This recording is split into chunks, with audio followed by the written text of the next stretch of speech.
मैं हूं पल्लवी झा। हमारे शरीर में मुट्ठी के आकार की किडनी बॉडी के कई फंक्शन को परफॉर्म करती है।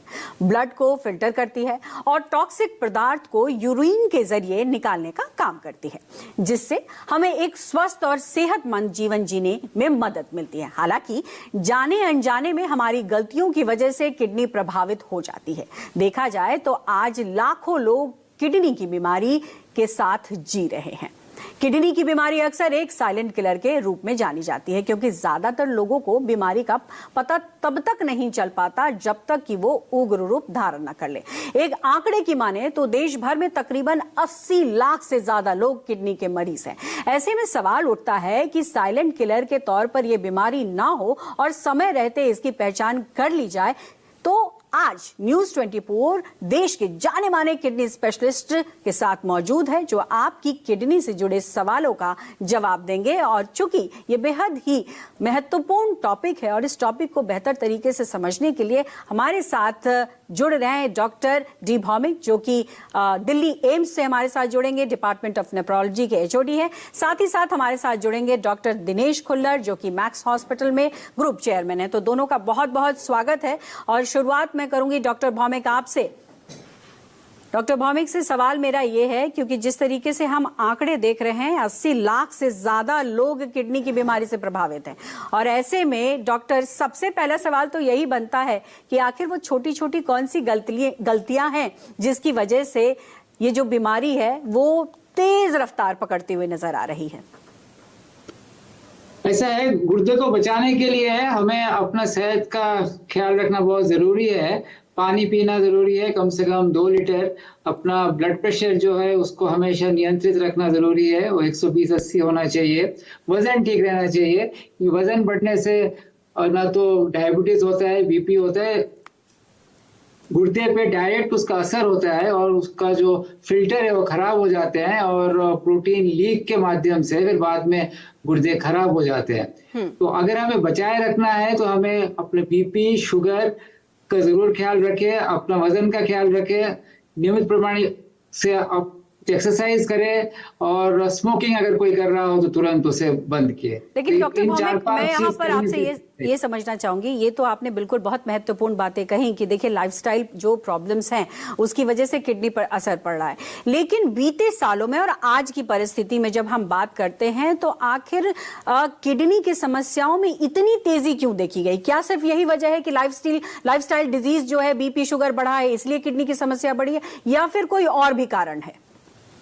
एक तो वजन बढ़ रहा है, बच्चों में वजन बहुत बढ़ रहा है, शुगर बढ़ रहा है, बीपी बढ़ रहा है, वही मेजर रीजन है। प्लस आजकल जांचें भी सही वक्त पर किया जाता है, तो इसीलिए पता चलता है कि गुर्दे खराब है। तो हमें पता है कि 11 से 15% लोगों में सीकेडी यानी क्रॉनिक किडनी डिजीज जरूर है, तो जरूर बढ़ रहा है, बीमारी जरूर बढ़ रहा है। जी डॉक्टर खुल्लर, अब आपका रुख करना चाहूंगी और ऐसे में आपसे ये समझना चाहूंगी कि चूंकि हमने कहा कि किडनी एक साइलेंट किलर के तौर पर नजर आती है जब तक कि वो विकराल रूप ना ले ले, तो ऐसे में किडनी की बीमारी बिना लक्षण के कब जानलेवा हो सकती है? देखिए, ये बहुत महत्वपूर्ण सवाल है, बिकॉज साइलेंट किलर का मतलब हमें अच्छे से गंभीरता से समझना चाहिए। जब तक हमें किडनी की प्रॉब्लम का पता लगता है बहुत लेट हो चुकी है, और सारा क्रक्स हमें प्रिवेंशन पे फोकस करना चाहिए। जो आप फिगर्स दे रहे हैं, मैं थोड़ा और दिल दहलाने वाला फिगर्स देना चाहूँगा, जो डॉक्टर भौमिक ने भी बोला। आप इमेजिन करें 10 से 15% इंडिया के लोग क्रॉनिक किडनी डिजीज से ग्रस्त हैं। So it amounts to something like 15 crore कम से कम लोग इंडिया में किसी प्रकार की किडनी की बीमारी से जी रहे हैं। और अगर हम देखें कि मुख्य कारण क्या है, मुख्य कारण डायबिटीज है, और डायबिटीज और हाई ब्लड प्रेशर है, और ये हमारी ही करनी है, बिकॉज हमने लाइफस्टाइल अच्छे से मॉडिफाई नहीं किए, सेडेंटरी लाइफस्टाइल, हमने एक्सरसाइजेस बंद की, खान पान पे कंट्रोल नहीं किया, और डायबिटीज होने दी। और डायबिटीज कितने हो गए हैं इस देश में? कम से कम 10 करोड़, बिल्कुल, और 13 करोड़ प्री डायबिटिक हैं तकरीबन, वो भी डायबिटिक बनने वाले हैं। और इससे कम से कम 40% लोगों की किडनीज खराब होने वाली हैं। So imagine the magnitude of the problem. और अगर ये साइलेंट किलर है, और अगर हमें बहुत लेट इसके बारे में जानकारी होती है, तो हमारा फर्ज है कि हम जागरूकता बढ़ाएं कि इसको सही टाइम पे पकड़ें। अगर कोई डायबिटिक है, अगर कोई हाई ब्लड प्रेशर वाला है, तो उसको अपनी जांचें रेगुलर तौर पे करनी है। बहुत आसान है, बहुत सस्ती हैं, साल में मुश्किल से एक बार ही करनी है। एक ब्लड का टेस्ट जिसको क्रिएटिनिन बोलते हैं, एक यूरिन का टेस्ट जिसको यूरिन एल्ब्यूमिन बोलते हैं। बिल्कुल, इसको भी चर्चा में शामिल करेंगे डॉक्टर खुल्लर, आगे भी ये समझेंगे। लेकिन इससे पहले मैं डॉक्टर भौमिक को एक बार फिर से रुक करना चाहूंगी उनका, और चूंकि आपने बहुत बारीकी से बताया डॉक्टर खुल्लर, तो मैं चाहूंगी कि डॉक्टर भौमिक आप ये बताएं कि जो स्थिति आज किडनी को लेकर बनी हुई है, ऐसे में जो शुरुआती लक्षण है वो किस तरीके से समझे जाएं, क्योंकि कई बार तो लक्षण नहीं पता लगते, बीमारी कुछ और होती है और किडनी डैमेज हो रही होती है। तो शुरुआती लक्षण क्या है, और हमारे दर्शकों को ये भी समझा दें कि किडनी कितना इंपॉर्टेंट रोल प्ले करता है शरीर में। घर में 5 दिशा अगर अच्छा होना तो सब अच्छा है। पूछे कौन लैसान कौन अच्छा है तो हेल्थ अच्छा है, अग्नि कौन अच्छा है तो धन अच्छा है। देखिए, किडनी के जो काम है 4 बहुत अहम फंक्शंस है। एक तो है सब गंदगी को निकालना, पानी निकालना, और एसिड जो बनता है हमारे शरीर में उसको संतुलित रखना, ये तो हमें सबको पता है। इसके अलावा हमारे गुर्दे हमारा ब्लड प्रेशर के भी नियंत्रण करने में बहुत काम आती है। बीपी बढ़ जाता है जब गुर्दे खराब होते हैं। हमारा जो खून का लाली है, हीमोग्लोबिन है, उसको बनाए रखना भी किडनी का बहुत इंपॉर्टेंट रोल है। उसके बिना हीमोग्लोबिन नहीं बनेगा। और चौथा जो काम है वो है हड्डी को बचाए रखना, हड्डी को मजबूत बनाना। सिर्फ विटामिन डी खाने से कोई फायदा नहीं है। तो अगर आप समझ गए कि ये 4 हमारे किडनी के फंक्शंस हैं, उससे लक्षण पता चल जाता है कि अगर किसी की आदमी का ब्लड प्रेशर बढ़ गया, उसका अगर लाली कम हो गई, तो फिर हमें गुर्दे का जांच कराना बहुत जरूरी है। तब पता चलता है कि गुर्दे खराब है। जांच कैसे कराएं? जैसे खुल्लर ने कहा कि अगर आप यूरिन का जांच कराएंगे, उसमें अगर झा आ गया, उसमें प्रोटीन का जांच कराएंगे, क्रिएटिनिन का जांच कराएंगे, उससे पता चल जाएगा कि गुर्दे खराब है।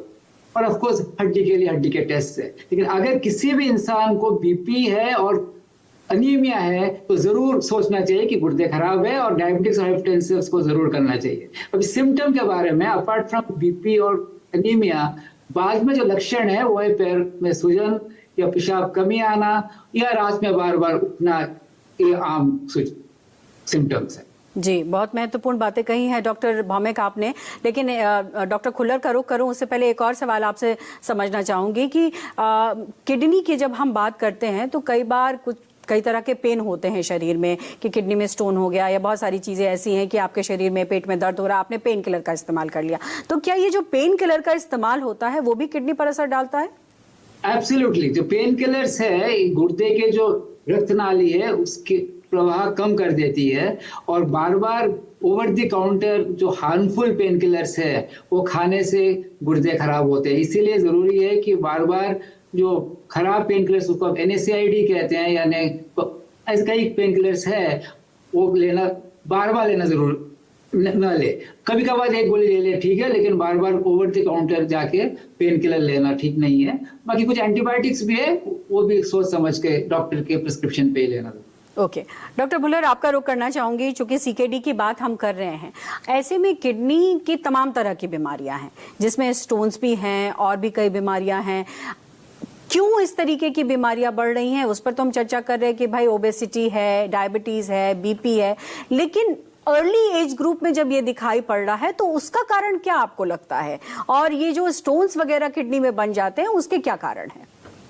देखिए, स्टोन्स बनना एक बहुत अलग सा और थोड़ा कारण है ओवरऑल किडनीज के खराब होने का। हम लोग समझते हैं स्टोन बना, दर्द होगी और पेशेंट डॉक्टर के पास जल्दी चले जाएंगे, लेकिन जो बात हो रही है वो है साइलेंट किलर की, बिकॉज डायबिटीज अंदर अंदर से किडनीज का फिल्टर खराब कर रही है, हाई ब्लड प्रेशर खराब कर रहा है। आपका सवाल है यंग बच्चों में क्यों हो रहा है? अगेन मुख्य कारण वहां पे भी लाइफस्टाइल का है, ओबेसिटी है, लेकिन कुछ बीमारियां हैं जिसके बारे में हम शायद कम जानते हैं, जो बहुत ज्यादा प्रभाव डालती हैं किडनी डिजीज में। वो है IgA नेफ्रोपैथी जो यंग बच्चों में, यंग एडल्ट्स में पाई जाती है, जिससे किडनीज के फिल्टर जो है वो धीरे धीरे खराब हो जाते हैं और बाय द टाइम ये पता लगता है बहुत लेट हो चुकी होती हैं। 15 से 20 साल लग जाते हैं पता करने में कई बारी, और जब पता लगता है इतनी देर हो चुकी होती है कि ऑलमोस्ट डायलिसिस वाली स्टेज आती है। तो क्यों ना हम इनको सही टाइम पे पकड़े।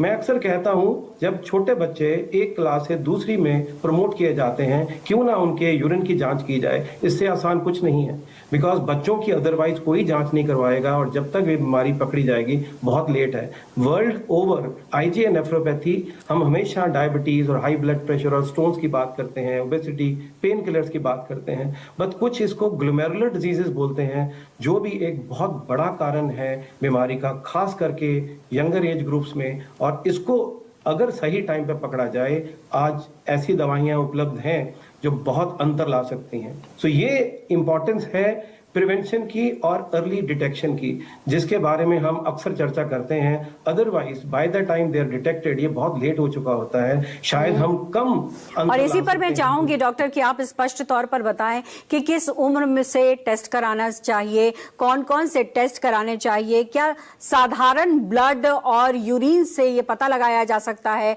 कि आपका किडनी जो है वो स्वस्थ है या अस्वस्थ है। बिल्कुल बहुत इंपॉर्टेंट सवाल है ये, क्योंकि जैसे मैंने पहले भी जिक्र किया था कि अगर हम किसी की यूरिन की जांच करवा लें और उसमें देखें कि प्रोटीन की मात्रा, एल्ब्यूमिन की मात्रा एबनॉर्मली ज़्यादा आ रही है, मान लो एक प्रोटीन मात्रा 150 मिलीग्राम से कम होनी चाहिए 24 घंटे में, अगर वो ज़्यादा है, या एल्ब्यूमिन की मात्रा 30 मिलीग्राम से ज़्यादा आ रही है, इसका मतलब है कुछ प्रॉब्लम हो चुकी है किडनीज में और इसको हमें गंभीरता से लेना चाहिए। सिमिलरली अगर हम सीरम क्रिएटिनिन, एक बड़ी आसान खून की जांच है जिसका नाम सीरम क्रिएटिनिन है, जो नॉर्मली 1 से भी कम होनी चाहिए, अगर ये बढ़ जाती है तो हमें अंदाजा लग जाता है कि कुछ ना कुछ प्रॉब्लम है। और अगर ये 3 महीने से ज्यादा रहे और नॉर्मल में ना टच करे तो इसका मतलब है कि पेशेंट क्रॉनिक किडनी डिजीज की तरफ जा चुका है। ये अनफॉर्चुनेटली एक प्रोग्रेसिव बीमारी है, ये रुकती नहीं है, रिवर्स नहीं होती है, लेकिन मेडिकल साइंस आज काफी एडवांस हो चुकी है और इसको काफी हद तक स्लो कर सकती है आगे बढ़ने से। ओके डॉक्टर भौमिक, आपका रुख कर रही हूं। ज्यादा जंक फूड खाना, प्रोटीन का इंटेक बढ़ाना या पानी कितना पीना, ये भी हमारे दर्शकों को समझाइए, क्योंकि क्या कहा जाता है कि अगर आप ज्यादा प्रोटीन का इंटेक ले रहे हैं तो वो भी किडनी पर असर डालेगा, और पानी जो है वो भी कई बार कहा जाता है कि किडनी को जो है नुकसान पहुंचा सकता है। Country Delight HRX High Protein Milk। कभी सोचा है इंडिया में ओबेसिटी इतनी कॉमन क्यों हो गई है? नॉर्थ इंडिया जाओ तो लोग ज्यादातर रोटियां और व्हीट बेस्ड फूड्स खाते हैं। राइट, तो ये तो बहुत अहम सवाल है। उसके पहले बस मैं एक और बात जोड़ना चाहूंगा। डॉक्टर खुल्लर ने बहुत सही तरीके से समझाया कि बच्चों में गुर्दे की बीमारी क्यों होते हैं। इसके अलावा 2 और चीज मैं जरा बताऊंगा कि एक है कि अनफॉर्चुनेटली कभी कभी जो हम कहते हैं ना मैन्युफैक्चरिंग डिफेक्ट सामान में पाया जाता है, वैसे ही कभी कभी ना मैन्युफैक्चरिंग डिफेक्ट के वजह से, उसको हम काकूट कहते हैं, उससे गुर्दे खराब हो जाते हैं। तो कभी कभी पेशाब जो है ना, जो सामने बाहर निकलना चाहिए 50% ऊपर चला जाता है, उल्टा प्रभाव, तो उससे गुर्दे में खराबी हो जाता है, इन्फेक्शन होता है। तो ऐसे कई कम से कम 10-12 मैन्युफैक्चरिंग डिफेक्ट होते हैं। एक गुर्दा हुआ या गुर्दा ना हो बिल्कुल। एंड सेकेंड है जो हम कहते हैं कि जेनेटिक डिजीज। तो जेनेटिक्स काफी है, लेकिन 2 महत्वपूर्ण है। एक जो है उसको हम एडीपीकेडी कहते हैं, गुब्बारे बन जाते हैं गुर्दे के अंदर, उससे धीरे धीरे 40-50 साल में गुर्दे खराब हो जाते हैं जी। या कभी कभी दिखाई ठीक से देता नहीं है और सुनाई देने में तकलीफ है, गुर्दे भी खराब होते हैं, उसको मालपोर्ट कहते हैं। तो ये भी शुरुआत में अगर आप जांच करेंगे तो पता चल जाता है जी। बाकी रहा जंक फूड का, ठीक है, जंक फूड तो बिल्कुल बेकार है, उसका कोई मतलब ही नहीं है। और junk processed foods are very harmful foods. Cola जो हम सोचते हैं ना कि वो फिज देता है, काफी अच्छा होता है फिज, कार्बोनिक एसिड, वो कार्बोनिक एसिड नहीं है, वो फॉस्फोरिक एसिड है और उससे गुर्दे खराब होते हैं। तो junk food, processed foods, these are very bad, और उससे तो मोटापा भी होता है, गुर्दे भी खराब होते हैं। ये जो कुछ स्टीरॉइड्स होते हैं जो बॉडी वेट बढ़ाने के लिए लोग इस्तेमाल करते हैं, उससे भी फिल्टर खराब हो जाते हैं। खास करके तो डॉक्टर भौमिक, मैं यहाँ पर ये भी समझने की कोशिश कर रही हूँ कि जिस तरीके से जिम में या बॉडी बिल्डअप के लिए प्रोटीन का जी, जी। इंटेक लोग लेते हैं और काफी ज्यादा ले लेते हैं, और फिर उसके बाद पानी का भी इंटेक जो है वो भी बढ़ता है, तो ये जो है चीजें हैं वो किस तरीके से किडनी को हार्म करती हैं? हाँ, आप ज्यादा प्रोटीन लेंगे तो पृथ्वी पे लोड आ जाता है ना, और उससे फिल्टर खराब होते हैं। जैसे डॉक्टर ने कहा ना कि हमारे फिल्टर्स 20 लाख छलनियां हैं, और छलनियां को बचा के रखना बहुत जरूरी है। छलनियां खराब होने से प्रोटीन लीक होता है, तो ज्यादा प्रोटीन लेंगे तो फिर फिल्टर खराब होने का चांसेस होता है। तो इसीलिए ये सब जो मसल बिल्डिंग प्रोटीन्स है वो लेना बहुत अच्छा है ही नहीं, एंड्रोजेनिक। और पानी का मात्रा जो है वो आमतौर पर 2 से 3 लीटर लेना ठीक है। आई मीन वो अच्छा स्टोन्स पे बनेगा नहीं, और गुर्दा भी ठीक ठाक रहेगा। बहुत ज्यादा पानी लेने से फिर इलेक्ट्रोलाइट डिसऑर्डर हो जाता है, पोटेशियम कम हो जाएगा, सोडियम कम हो जाएगा, अलग अलग बीमारी तो हो जो सकते लोग हैं। ये सोचते हैं डॉक्टर कि हम अगर दिन में 5 लीटर 6 लीटर पानी पी रहे I don't हैं तो think, हम नहीं। डिहाइड्रेटेड नहीं होंगे, लेकिन कहीं ना कहीं वो अपने किडनी को डैमेज कर रहे हैं। यस, ऑफ कोर्स जो एग्रीकल्चरल वर्किंग करे, हार्ड वर्कर है, बहुत लॉस हो रहा है पानी का, तो प्यास अनुसार पानी थोड़ा ज्यादा लेना पड़ता है, लेकिन आमतौर पर 2 से 3 लीटर ठीक है, ठीक माना है। जी डॉक्टर खुल्लर, आपका रुख करना चाहूंगी। बहुत सारे लोगों का ये कहना होता है कि अगर आपके पास एक किडनी भी है तो आपका जीवन जो है वो सकुशल निकल जाएगा, लेकिन आपसे ये समझना चाहूंगी कि एक किडनी अगर किसी व्यक्ति में है तो कितना बोझ पड़ता है उस पर, और किस तरीके का लाइफस्टाइल होना चाहिए, और दोनों से आखिर में जाते जाते ये सवाल कि किडनी को बचाए रखने के लिए कौन से आपके पास टिप्स हैं?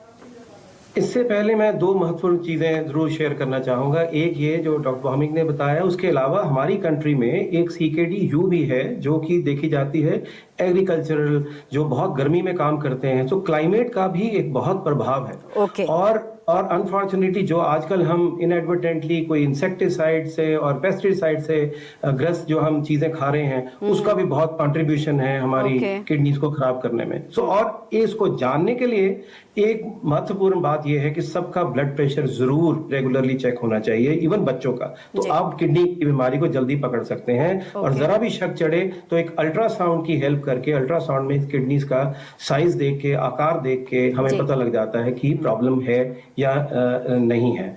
बात रही सिंगल किडनी की, देखिए आपने डॉक्टर भौमिक ने भी कहा कि कई लोग एक किडनी से पैदा होते हैं, और कई बारी तो उनका 70-80 साल की एज में जाके पता लगता है कि अरे ये हमेशा के लिए एक किडनी पे जी रहे थे। कुछ लोगों ने अपने परिवार के किसी सदस्य की लाइफ बचाने के लिए उनको एक गुर्दा दान कर दिया। अगर उनका दूसरा गुर्दा पूरी तरह से सही है, नॉर्मल काम कर रहा है, उसमें कोई जरा रत्ती भर खराबी नहीं है, तो एक किडनी 2 के बराबर काम कर सकती है। जब एक डोनेट की जाती है तो दूसरी किडनी समय की कमी होने की वजह से डॉक्टर्स आपको मैं यहाँ पर रोक रही हूँ, लेकिन आप लोगों का बहुत